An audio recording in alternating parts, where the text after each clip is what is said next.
काल खान, कल हम कहे थे कानी शब्दानुशासनस्य प्रयोजनानि, यहाँ तक पढ़ाए थे।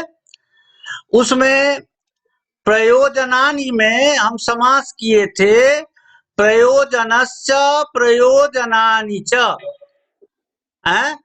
तो प्रयोजनश्च प्रयोजनश्च प्रयोजनानि च, ऐसा हमने उसका किया था। तो उसमें होता है क्या, जो उसमें होता है क्या, जो प्रयोजन शब्द और प्रयोजन शब्द और प्रयोजनम शब्द दोनों एक है, पुल्लिंग है, एक है नपुंसक है। तो प्रयोजनश्च और प्रयोजनानि च, इन दोनों में समास हम करते हैं। समास विधायक सूत्र है नपुंसक। देखिए सूत्र, नपुंसक मनपुंसके नैक बच्चा स्यान्यतरस्याम।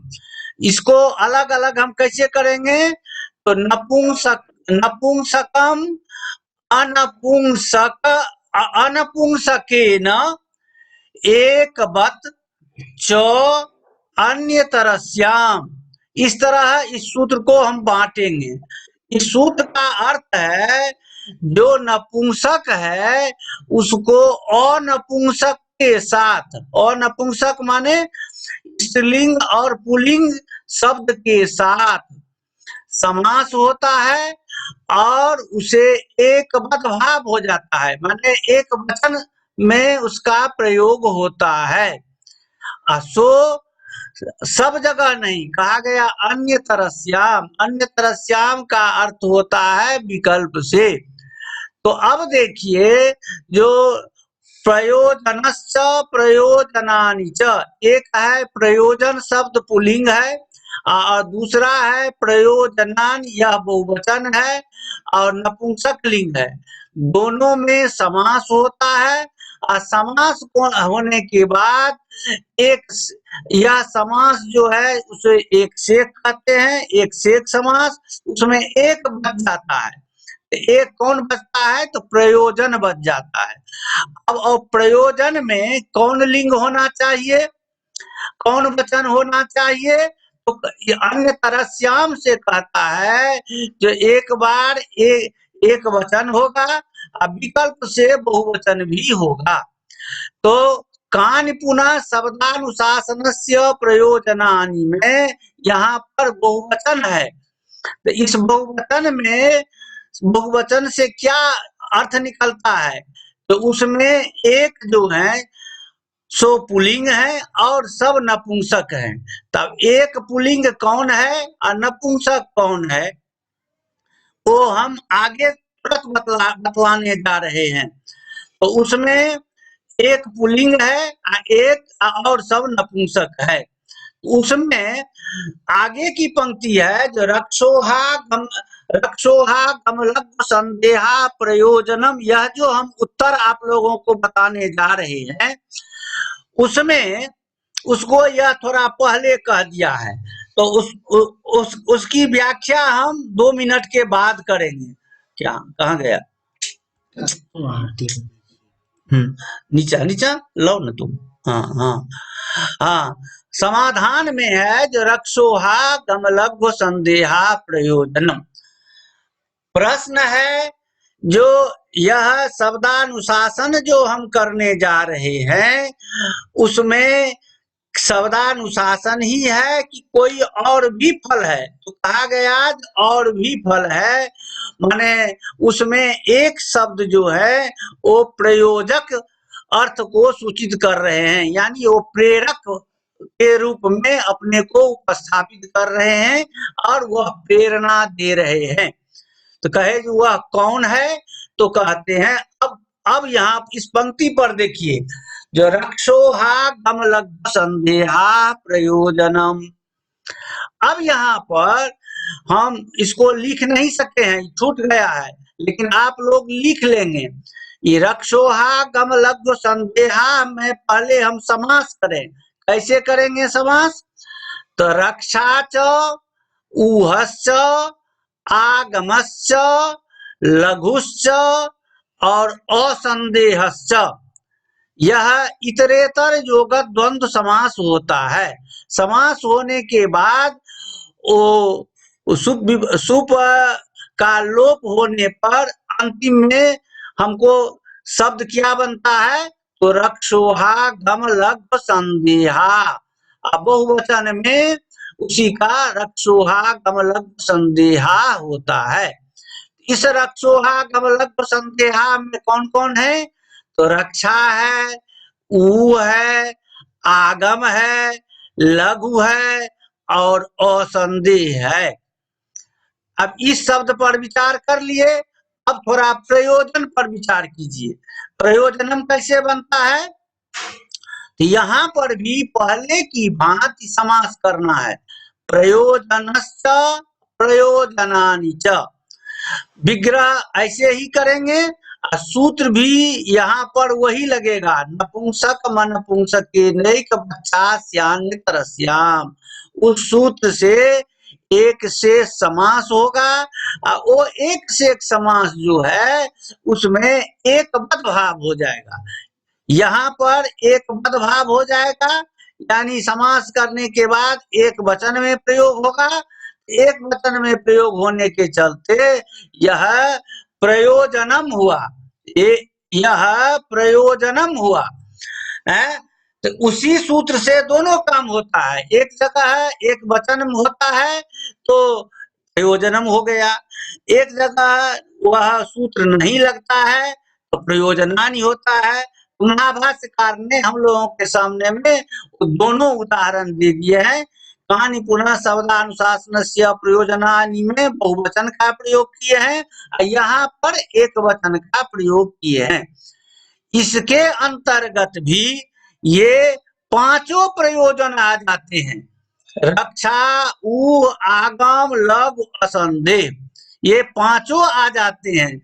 इसकी नीचे में हम किए भी हैं। प्रयोजनश्च प्रयोजनानि चेति विग्रहे एक शेष समासेन प्रयोजनम सिद्ध्यति। यह हमने स्क्रीन पर लिखा है, आप लोग देखते होंगे, ठीक है। इससे क्या होता है? तेना प्रयोजन इति पदेन प्रयोजकस्य आगमस्य ग्रहणम भवति। इसलिए यहाँ क्या होता है?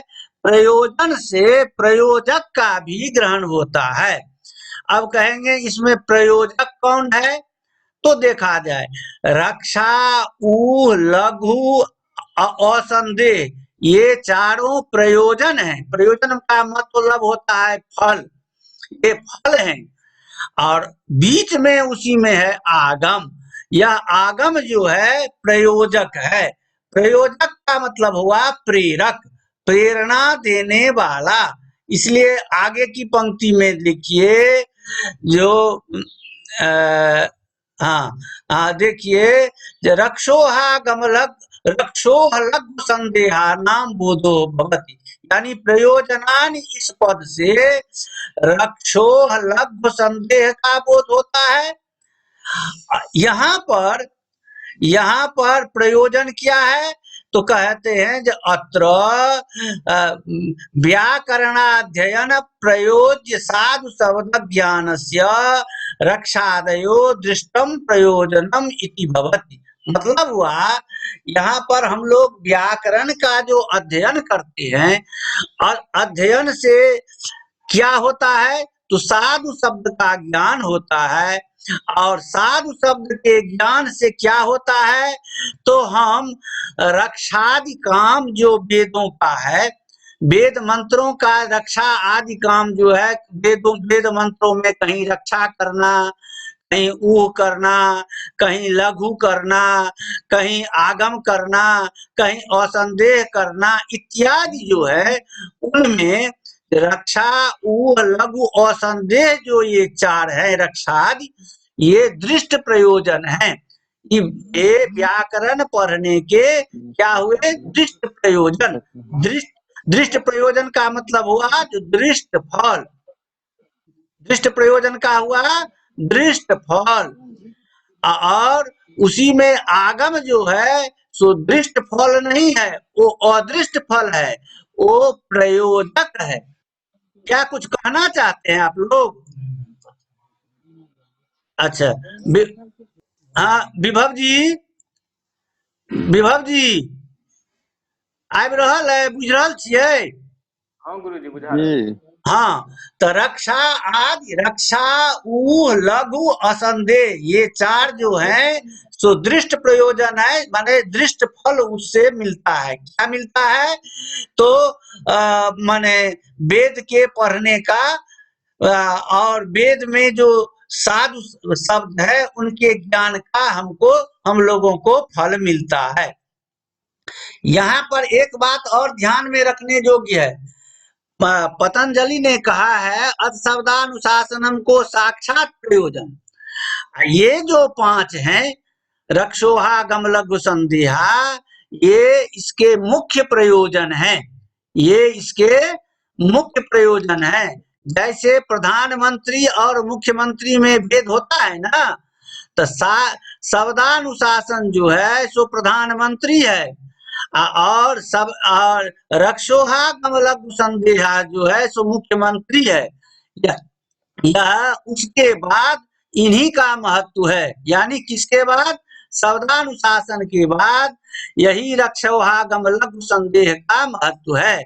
इसलिए ये मुख्य प्रयोजन हुए। अब यहां तक तो समझ लिए होंगे। अब हम आगे बढ़ाते हैं, रक्षा पदार्थ निरूपणम। ठीक है, अब कहते हैं जो रक्षा क्या है, तो कहते हैं जो रक्षार्थम वेदानाम अध्ययम व्याकरणम, वेदों की रक्षा के लिए, वेदों की रक्षा के लिए व्याकरण का अध्ययन करना चाहिए, व्याकरण का, व्याकरण को पढ़ना चाहिए। किसकी रक्षा के लिए? तो वेदों की रक्षा के लिए। है जो वेद में कौन विपत्ति आ गई है? कहते हाँ है, लोक से वेद में अंतर है, लौकिक शब्द से वैदिक शब्द कुछ अलग हैं, इसलिए लौकिक शब्द को जो जानकार हैं वे यदि वैदिक शब्द को देखेंगे जहाँ पर अंतर है, तो वहां पर उनको संदेह होने लगेगा, और वो संदेह जब होने लगेगा तब वो क्या करेंगे, तो लौकिक शब्द को ही ठीक मान करके और वैदिक शब्द को माने अशुद्ध मान करके उसका खंडन कर डालेंगे, और उसके बदला में लौकिक शब्द का प्रयोग करेंगे। तब इस दृष्टि से वेद की रक्षा नहीं हो सकेगी। जो वास्तव में व्याकरण है वे लौकिक शब्द को जानते हैं और वैदिक शब्द को भी जानते हैं। वेद वैदिक शब्दों के लिए जो सूत्र है उनको भी जानते हैं। उन सूत्र के द्वारा जो शब्दों को जो साधुता की गई है, शब्दों की को जो सिद्ध किया गया है, वे जानते हैं, और जानते हैं तो उसको अशुद्ध नहीं मानेंगे, उसको शुद्ध ही मानेंगे। तो इस तरह वेद की रक्षा होगी। इसी बात को प्रदीपकार ने कहा है, जो लोके लोपाद्य दृष्टम वेदे दृष्टवा भ्राम्ये तवैया करना। क्या मतलब हुआ?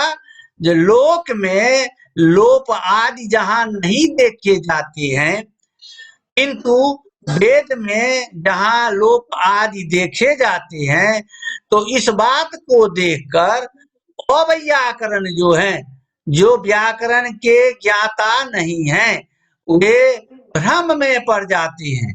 वे लौकिक शब्द को अनुवाद चंद्रिका वगैरह से जान करके वे अनुवाद चंद्रिका वगैरह सबको देख करके लौकिक शब्द को तो जान लेंगे, लेकिन अलौकिक शब्द को का तो उनको ज्ञान रहेगा नहीं, अलौकिक शब्द का वैदिक शब्द का तो उनको ज्ञान रहेगा नहीं, तो कह देंगे कि यह गलत है। अवैयाकरण जो है वहां भ्रमित हो जाते हैं, किंतु वैयाकरण जो असली है, व्याकरण के जो ज्ञाता है, पाणिनि व्याकरण के जो ज्ञाता है, व्याकरण में भी पाणिनि व्याकरण के जो ज्ञाता है, वे उनको भ्रम नहीं होता है और वे उन सूत्रों के अनुसार वेदों के अर्थों को लगाने में, वेदों के अर्थों को पढ़ने में, उसके अर्थ को समझने में उनको कहीं कठिनाई नहीं होती है। अब कहा गया जो इसी बात को थोड़ा उदाहरण दे करके प्रदीपकार ने समझाया है। इसी बात को हम लिखे हैं नहीं, क्योंकि लिखते तो बहुत अधिक हो जाता है, तो उसको हम पंक्ति पर समझा देते हैं। यहाँ साधना जी, साधना जी। ठीक गुरुजी, प्रणाम गुरुजी। हाँ, खूब खुश रहिए। अच्छा, सुना जाए, हम चल आगे बढ़ रहे हैं। हाँ, तो कहते हैं जो कहा गया जो लोपादि अदृष्टम है, कहते हैं आदि पद से किसको लेंगे, तो कहते हैं लोपागम वर्ण विकार। कहते हैं जो वेद में क्या होता है, तो लोप होता है, आगम होता है, वर्ण विकार होता है। इसके चलते लौकिक शब्द से वैदिक शब्द अलग देखने में प्रतीत होते हैं। तो वहां पर संदेह नहीं हो। कहते हैं ऐसा एक दो ठो उदाहरण दिखाइए, तो उदाहरण में कह रहे हैं, तो देखिए जैसे देवा अदुहर, देवा अदुहर जो है उसका लोक में प्रयोग होता है देवा अदुहत। दू धातु से लौंग लकार में प्रथम पुरुष के बहुवचन में झ आता है, आत्मने पद में, आत्मने पद में झ को औत करके अदुहत बनता है लोक में। लेकिन वेद में उसी के स्थान पर अदुहर शब्द बनता है। कहते हैं यहाँ पर क्या होता है, तो यहाँ पर होता है जो लोपास्त आत्मने पदेखु, यह प्रदीप में है सब कुछ, आप लोग देख लेंगे प्रदीप को।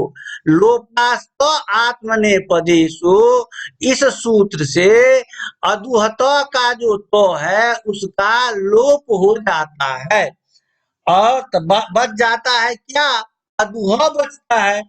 उसके बाद बहुलम छंदसी, बहुलम छंदसी है, उससे रूट का आगम होता है, तो रूट में मात्र बच जाता है र और वो ह के साथ र लग जाता है, तो देवा अदुहर ऐसा होता है।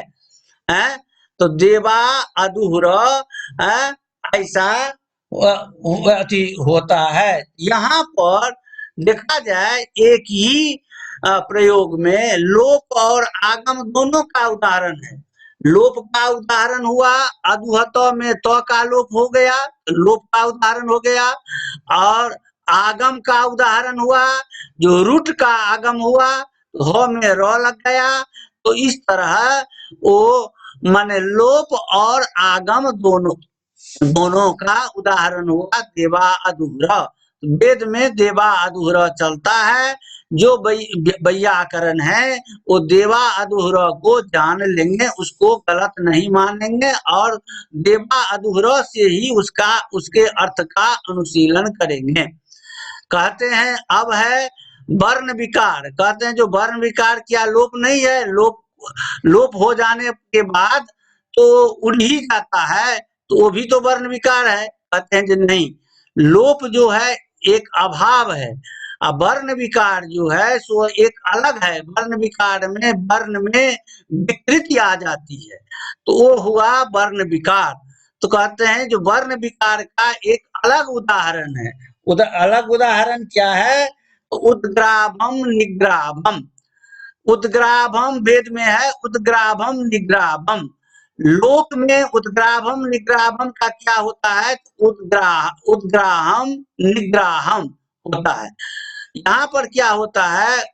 उत उपसर्ग है, माने ग्रह धातु से माने घाय प्रत्यय करके उद्ग्राह शब्द बनता है। उसी प्रकार नी उपसर्ग है और ग्रह धातु है। नी उपसर्ग पूर्वक ग्रह धातु से घाय प्रत्यय करके निग्राह बनता है। लोक में उद्ग्राह और निग्राह बनता है। अब वेद में वहीं पर ह के स्थान में क्या हो जाता है? तो वहां पर ह के स्थान में भ हो जाता है। कहते हैं जो कैसे हो जाता है? तो कहा गया है जो हिग्रहोर भस्छंदसी, यहाँ पर माने कहा गया है जो हिड़ी और ग्रह इन दोनों धातु से छंद में भ हो जाता है। कहते हैं किसको भ होता है? तो आगे वार्तिक दे दिए हैं, हस्ते वक्तव्यम, माने उसमें हो जो है उस हो को भ होता है। तो उद्ग्राह में जो हो था और निग्राह में जो हो था उसे भ हो गया, वही हो गया वर्ण विकार। हो से जो भ में बदल गया तो बन गया उद्ग्राव और निग्राव। तो वेद में उद्ग्राव निग्राव चलता है, लोक में उद्ग्राह निग्राह चलता है। तो जो व्याकरण है वो उद्ग्राह निग्राह को भी शुद्ध मानते हैं और उद्ग्राव निग्राव को भी शुद्ध मानते हैं। कहते हैं इसी प्रकार एक और है जो उदी, कहते हैं यदि उदी ग्रह इत्यत्र उद्ग्राव निग्राव छंदसी स्रक उद्यमन निपातनयो रीति वचनान निपूर्वकाद ग्रहेर हैं। कहते हैं वहां पर उत्पूर्वक निपूर्वक जो ग्रह धातु है वहां पर भी हकार को भकार किया गया है, तो वहां पर उद्ग्राव निग्राव ये रूप बनते हैं। तो इस तरह उद्ग्राव निग्राव में क्या हुआ है? तो वर्ण विकार हुआ है। ठीक है, तो इस तरह व्याकरण पढ़ने से वेदों की रक्षा होती है। किस प्रकार होती है? तो लोकागम वर्ण विकार के द्वारा उसकी रक्षा होती है। ठीक है, इसको संक्षेप में ये इतना ही रहने दिया जाए और आगे हम बढ़ते हैं। आगे बढ़ते हैं ऊहा, दूसरा प्रयोजन है ऊहा। ऊहा खल्वपि नो सर्वैर्लिंगैर न च सर्वाभिर्विभक्तिभिर् वेदे मंत्राणि कथिता ते चावश्यं यज्ञगतेन पुरुषेण यथा यथं विपरिणमयितव्या तान् न वैयाकरणः शक्नोति यथा यथं विपरिणमयितुं तस्मादध्येयं व्याकरणम्। यह भाष्य की पंक्ति है। भाष्य की पंक्ति में कहा गया है वेदों के मंत्रों में सभी जगह लिंग की व्यवस्था नहीं है। सभी जगह का मतलब हुआ जो कहीं कहीं लिंग की व्यवस्था है और कहीं कहीं नहीं भी है। और सर्वे का मतलब हो गया जो मंत्रों में कहीं कहीं पर लिंग की व्यवस्था है, कहीं कहीं पर नहीं है। उसी प्रकार मंत्रों में कहीं कहीं पर विभक्ति की व्यवस्था है, कहीं कहीं पर विभक्ति की व्यवस्था नहीं है। जैसे हम लोग कहते हैं ना विश्वा भुवनानि विश्वा, तो विश्वा जो है उसका है विश्वान ही है, लेकिन वहां पर विभक्ति का लोप हो गया है। तो इस तरह लिंग का भी लोप हो गया है, लिंग विभक्ति दोनों का लोप हो गया है। इस तरह वेद में बहुत से मंत्र इस तरह मिलते हैं।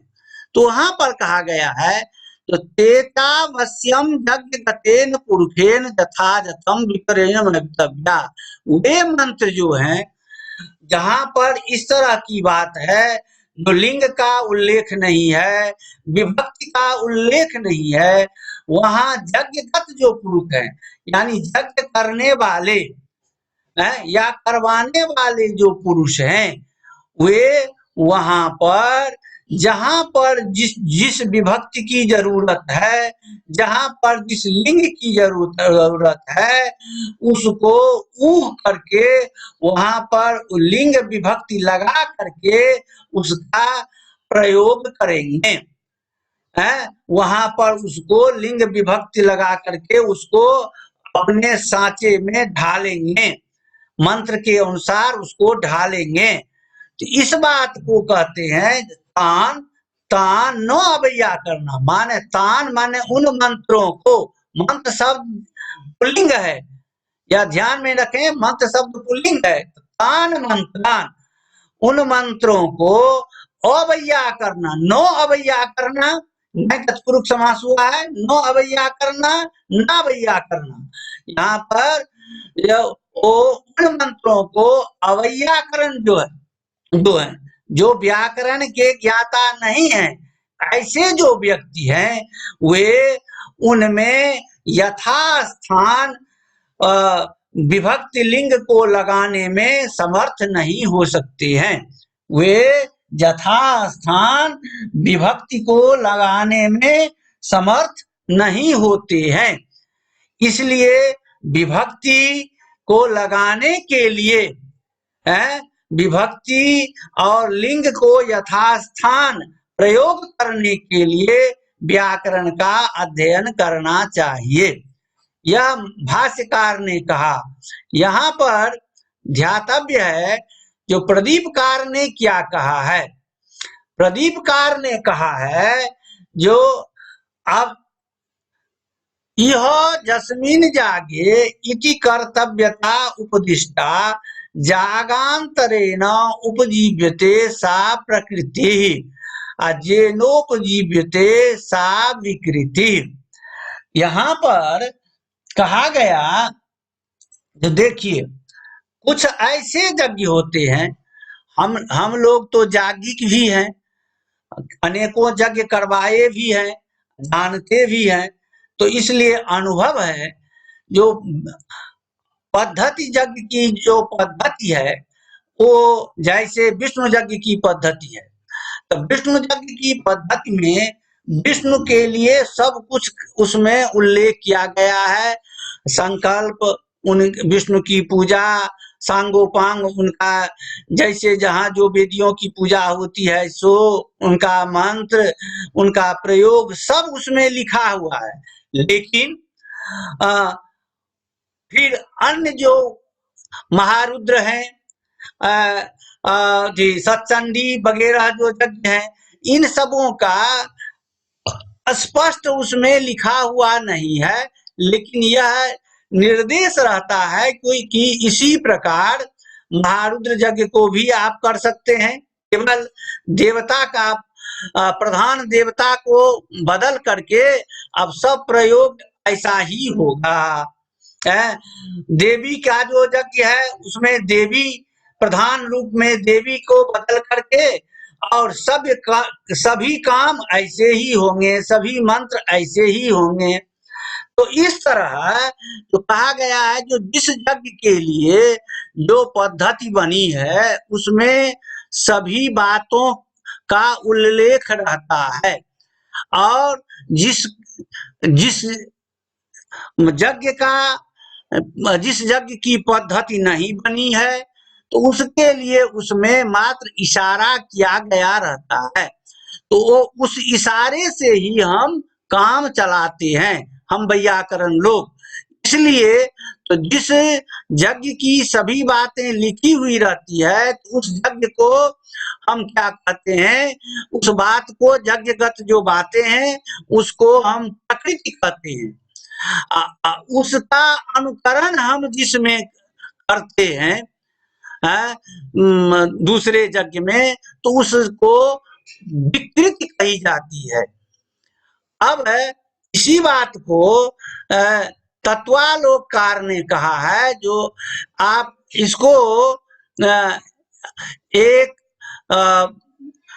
सधा हुआ शब्द में देखिए क्या सधा हुआ शब्द है, तो वस्तु तस्तु जत्र यागे सकलानि समुपदिष्टानि सा प्रकृति।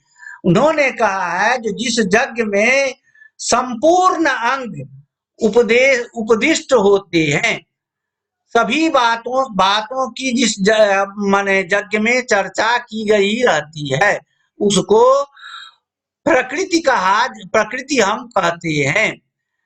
और जिस यज्ञ में वे सभी बातें कही हुई नहीं रहती है, उसको विकृति हम कहते हैं। समझ गए? अब प्रकृति किसे कहते हैं, विकृति किसे कहते हैं। अब इस पर थोड़ा ध्यान दिया जाए, जो इस बात को क्यों कहा गया। तो आगे कहते हैं जो मीमांसा में इस तरह की चर्चा आई है, जो प्रकृतिबद्ध विकृति कर्तव्य, प्रकृति के समान विकृति करनी चाहिए। यह जो व्यवस्था की गई है, उस व्यवस्था को सुचारू संपादन में वैयाकरण ही समर्थ हो सकते हैं। वे ऊह के द्वारा वे प्रकृति के समान विकृति करेंगे और यज्ञ का संपादन करेंगे, और इस काम करने में वैयाकरण ही समर्थ होते हैं। कहते हैं जैसे एक ठो दिखा दीजिए, जैसे कहते हैं जो अग्नि यज्ञ जो है वो प्रकृति यज्ञ है, उसमें सभी बातों की चर्चा की गई है, और उसको देख करके जो अन्य यज्ञ किए जाते हैं उसको विकृति कही जाती है। प्रदीपकार ने इसी बात को कहा है, जब अग्नये त्वा जुष्टम निर्वपाम, अग्नि के लिए यह हवि जो है सो अर्पित किया जा रहा है। यह अग्नि संपादक जो मंत्र है और जो पद्धति है उसमें यह बात दी गई है, और अन्य देवता के लिए वहां नहीं लिखा गया है। अब यदि अग्नि को छोड़ करके यदि हम सूर्य को अर्पित करना चाहेंगे, तो अब हमको क्या करना पड़ेगा, तो कहते हैं ऊह करना पड़ेगा।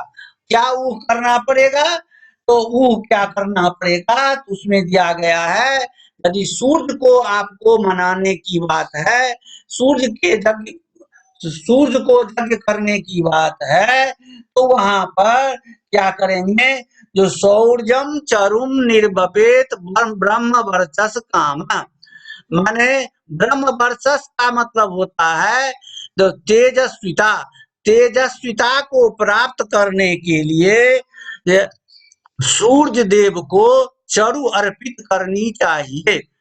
माने तेजस्विता की प्राप्ति के लिए सूर्य को माने चरु अर्पित करनी चाहिए। तो कहते हैं जो तब वहां पर कैसे हम मंत्र बनाएंगे, तो कहते हैं जैसे अग्नये त्वा जुष्टम निर्वपामि है, उसी तरह यहाँ भी हम कहेंगे कि सूर्याय त्वा जुष्टम निर्वपामि, ऐसा ऊह करके सूर्य को आप अर्पित करेंगे। उपनयन विवाह सब में देखते हैं तो तन्नो अस्तु त्रयायुक्त जहाँ पर लगाया जाता है भस्म, तो अपने लिए जब भस्म लगाते हैं तन्नो अस्तु त्रयायुक्तम इति हृदय में लगाते हैं, और कहेंगे जो दूसरों के लिए क्या वहां मंत्र होगा, तो तत्ते अस्तु त्रयायुक्तम, वहां दूसरों के लिए तत्ते अस्तु त्रयायुक्तम होगा। यह वैयाकरण ही जानता है, और वैयाकरण ही परिवर्तित करके जो उपयुक्त होना चाहिए वो उपयुक्त शब्द का वहां पर प्रयोग करता है।